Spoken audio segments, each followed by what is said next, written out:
Hi everyone, आप सबका फिर से हमारे YouTube चैनल में स्वागत है। आज की वीडियो में लोग बात करने वाले हैं कि यदि आप अगर स्मार्ट एलईडी टीवी नया खरीदने का विचार बना रहे हैं और आपके मन में कंफ्यूजन है, डाउट है कि स्मार्ट एलईडी टीवी को ऑनलाइन खरीदें या फिर ऑफलाइन खरीदें किसी दुकान से, किसी रिटेलर से, तो ये वीडियो एग्जैक्टली आप लोगों के लिए है। नमस्कार, राम जी टेक्निकल में स्वागत है। मैं हूँ राम के प्रजापति। बात को गंभीरता से समझिए। इस वीडियो में मैं आप लोगों को 5 ऐसे पॉइंट बताऊंगा, ढूंढ के रखा हुआ हूं, जो कि रियल में मुझे फेस हुआ है। और अगर आप पहली बार ऑनलाइन टीवी खरीदने जा रहे हैं तो भी, और आपको ये 5 बातों का ध्यान रखना बहुत ही इंपॉर्टेंट है। और यदि आप दुकान पर जा रहे हैं तो भी इस वीडियो को पूरा ध्यान से देखिए, क्योंकि इसमें जो है मैं जो बातें बता रहा हूँ वो हो सकता है कि आपके फ्रेंड के काम में आ सकती है। तो क्या है, पहला तो ये है कि ऑनलाइन प्रोडक्ट में भी कभी कभी रॉन्ग प्रोडक्ट रिसीव हो जाता है। ऐसा बहुत बार होता है, मेरे पास खुद ही ऐसा हुआ है और दूसरे लोगों के साथ भी ऐसा हुआ है। जब उन्होंने टीवी खरीदा है तो रॉन्ग प्रोडक्ट उनको रिसीव हुआ है, यानी कि कभी कभी जो है उनका डिस्प्ले जो है एक थोड़ा सा जो है क्रैक रहता है, और कई बार तो जो है 2-4 महीनों के बाद ही वो प्रोडक्ट ख़राब हो जाता है। या फिर कई बार ऐसा होता है कि वो जो ऑनलाइन प्रोडक्ट है, टीवी है या फिर मॉनिटर जो कुछ भी है, उसमें देखा जाता है कि 1 महीने के बाद ही कोई इशू हो जाता है। कई लोगों का तो कोई इशू ही नहीं है। तो दिमाग में ये आता है कि वाकई में जो है ऑनलाइन खरीदना चाहिए कि नहीं। ये उनके लिए है जो लोग जा रहे हैं ऑनलाइन खरीदने के लिए, एक दिमाग में रखना जरूरी है। अब इसके लिए सॉल्यूशन क्या है मैं आपको बताऊंगा लास्ट में। यहां पे देखो, दूसरा क्या है कि वारंटी का इशू रहता है। कैसे? देखिए, आप टीवी अगर दुकान से किसी खरीदते हैं, मतलब ऑफलाइन दुकान से या फिर जो है ऑनलाइन दुकान से, यानी किसी वेबसाइट से।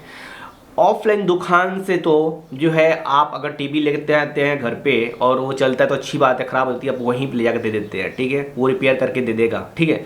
लेकिन अगर आप किसी ऑनलाइन अनट्रस्टेड वेबसाइट से टीवी को बाई करते हैं, खरीदते हैं ऑनलाइन सोर्स से, ऑनलाइन वेबसाइट से, और उसका कोई यहाँ पर नज़दीक में जहाँ आप रहते हैं वहाँ पर उसका कोई स्टोर नहीं है, कोई रिपेयर शॉप नहीं है, कोई रिटेलर नहीं है, तो आपके लिए इशू हो जाएगा। आप उसको लेकर कहाँ जाएंगे? यहाँ पर जो है अगर आपकी टीवी में कोई प्रॉब्लम आ गई, मैं उसका नहीं बोलूँ कि आपने तुरंत मंगाया, टीवी खरीद लिया अमेजोन से, फ्लिपकार्ट से, और जो है तुरंत जो है ख़राब प्रोडक्ट मिला तो आप जो है वो तो तुरंत रिटर्न हो जाता है। लेकिन 1 हफ्ते तक ही उसकी कैपेसिटी है, यानी कि हफ्ते में अगर आपके पास आपने जो टीवी खरीदा है वो टीवी खराब है या फिर कोई इफेक्ट है तो आप उसको एक्सचेंज कर सकते हो, ठीक है। लेकिन मैं 1 हफ्ते की बात नहीं कर रहा हूँ। 1 महीने के बाद क्या है, अगर 1 महीने बाद, 2 महीने बाद वो टीवी खराब हो गई और आप दूसरे शहर नहीं गए रिपेयर कराने के लिए, और आपके नज़दीक में कोई रिटेलर नहीं है या फिर कोई ऑफलाइन शॉप नहीं है उस टीवी के लिए,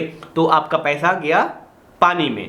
उसकी बात मैं बोल रहा हूं। तो ये भी ध्यान देने वाली बात है। तीसरा क्या है, टीवी चलेगा तो ठीक है, लेकिन अगर नहीं चलेगा तो प्रॉब्लम हो जाएगी। ये पहला, दूसरा पॉइंट और तीसरा पॉइंट थोड़ा सा क्लोज में है।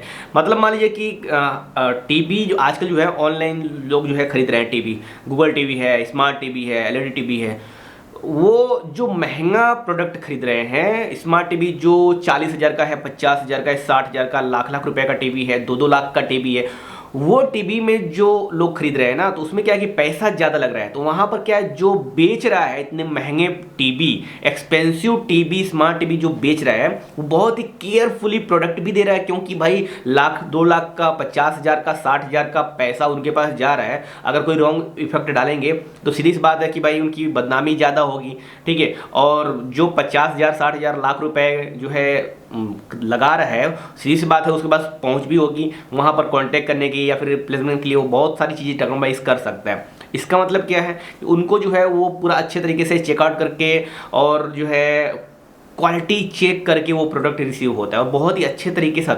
लेकिन कई सारे लोग जो 10,000, 20,000, 5,000, 6,000 वाले जो टीवी खरीदते हैं, उनके साथ ये लोचा हो जाता है कि अगर उनके पास अगर right product, right smart TV या फिर एंड्रॉइड टीवी या गूगल टीवी नहीं पहुंची तो फिर प्रॉब्लम हो जाती है। और खास में प्रॉब्लम तब होती है जब जिस वेबसाइट से, जिस कंपनी का टीवी वो खरीद रहे हैं, उस कंपनी का रिटेलर या फिर दुकान ऑफलाइन उनके नज़दीक में नहीं है, उनके लिए प्रॉब्लम हो जाती है। चौथा बात क्या ध्यान रखना है कि यहाँ पर जो है ना, ये जो स्मार्ट एलईडी टीवी है उसका जो प्राइस है, ठीक है, या गूगल टीवी उसका जो प्राइस है, फायर टीवी उसका प्राइस है, उसका प्राइस अगर बहुत ज़्यादा डिफरेंट नहीं है ऑनलाइन के मुकाबले तो आपको ऑफलाइन किसी दुकान पर ही जाकर उसको ले लेना चाहिए। इससे आप जो है ना ऊपर का जो चार जो मैंने बातें बताई है उससे आप बच जाओगे। मान लो कि अगर आपकी टीवी जो है कुछ इशू है, पहले तो आप देख कर लाओगे तो कोई डिफेक्ट का कोई चांस ही नहीं है।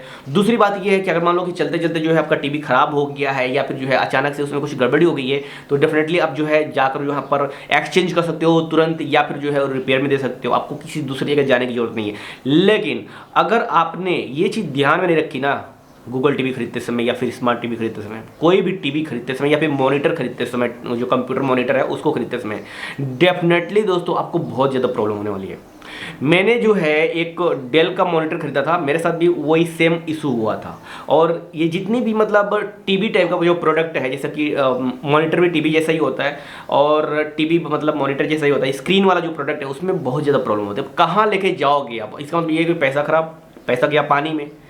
सो एक्चुअली में सोल्यूशन क्या है? एक्चुअली में सोल्यूशन ये है कि अगर आप ऑनलाइन टीवी खरीद रहे हो, ऑनलाइन गूगल टीवी या फिर कोई भी स्मार्ट टीवी खरीद रहे हो, तो आप वहां पर देखो कि जिस भी कंपनी का आप खरीद रहे हो उस कंपनी का कोई डिस्ट्रीब्यूटर या फिर रिटेलर शॉप जो है आपके नज़दीकी आपकी सिटी में है कि नहीं, आपके गांव के आजू बाजू जो सिटी है उसमें है कि मतलब नज़दीक में है कि नहीं।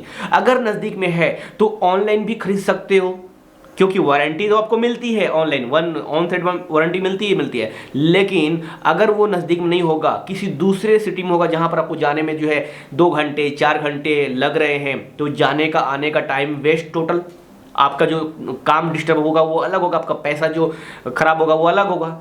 इसलिए आपको इन सभी 5 बातों का ध्यान रखकर, दिमाग में ध्यान रखकर, सोचकर उसके बाद ही किसी भी टीवी को ऑनलाइन खरीदने का एक तरीके से एक इश्यू बनाना चाहिए। फिर मतलब समझिए कि ऑनलाइन खरीदने का जो आपने दिमाग में रखा हुआ है, तो आपको ये सब बातें ध्यान में रखनी चाहिए, उसके बाद ही ऑनलाइन जाने का करना चाहिए। सबसे पहले बात ये है कि आप जो कोई सी ट्रस्टेड वेबसाइट से खरीदो, जैसे कि एमआई का टीवी खरीद रहे हो तो एमआई का जो है रिटेलर आपको नज़दीक में मिल जाएगा। ठीक है, मैं ये नहीं बोल रहा हूँ कि एमआई का टीवी खरीदो, मैं कोई यहाँ पर प्रमोशन नहीं कर रहा हूँ। लेकिन अगर आप जो है, मैं आपको एक तरीका बता रहा हूं कि आप देखो, अगर आप खरीदते हो तो उसका दुकान नज़दीक होना चाहिए।